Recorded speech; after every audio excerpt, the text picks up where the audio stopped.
Detroit já foi o coração da indústria automóvel norte-americana. Hoje chamam-lhe até cidade fantasma. A crise e o desemprego obrigaram ao êxodo. Nos últimos anos, Detroit perdeu vida e milhares de habitantes. Em março, o município contratou um gestor financeiro de emergência para avaliar a situação e encontrar forma de tirar Detroit da crise.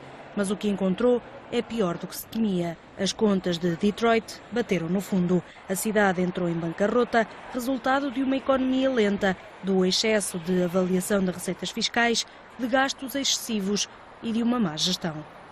When General Motors went into bankruptcy, it was able to eliminate its fixed costs and its future liabilities, and it had cars to sell. But the city of Detroit doesn't have cars to sell. Really, what it has to sell are high-quality services, which people will then be willing, basically, to pay taxes for. Há vários anos que a situação financeira de Detroit tem vindo a deteriorar-se e vai piorar.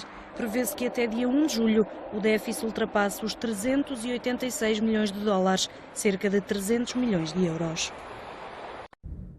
Detroit já foi um símbolo do poder americano, mas a cidade que chegou a ser a quarta maior dos Estados Unidos, conhecida por ter sido berço da indústria automobilística, entrou em decadência e nesta quinta-feira declarou falência.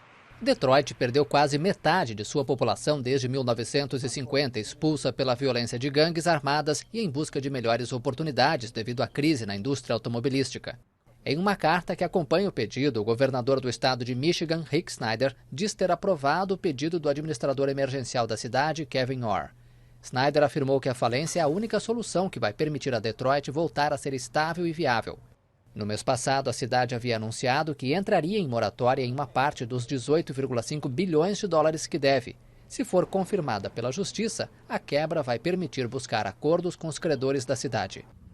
A prosperidade é uma lembrança em Detroit, agora é a insegurança que ronda a cidade. Estamos fazendo um patrulhamento no bairro para tentar manter um certo grau de segurança para os cidadãos.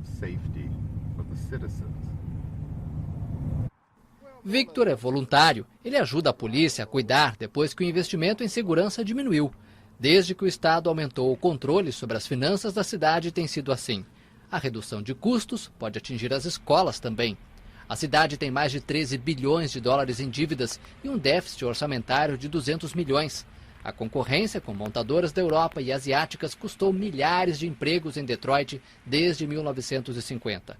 Com a principal fonte de renda dizimada, a cidade não pode mais recolher o suficiente para investir. Sob a lei de Michigan, o governador poderia nomear um interventor na cidade.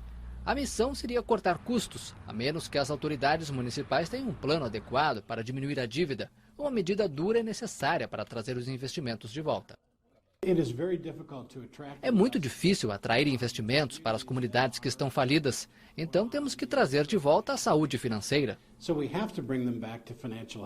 Detroit já está tentando cortar 40 milhões de dólares em salários e benefícios. Os críticos dizem que novos cortes podem piorar a qualidade dos serviços.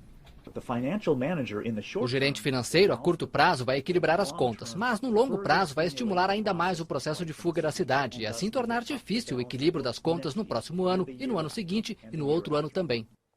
Alguns moradores estão lutando para tentar revogar a lei de emergência. A menos que Detroit crie um plano de austeridade, caberá ao Estado e não aos moradores decidir o futuro da cidade do motor.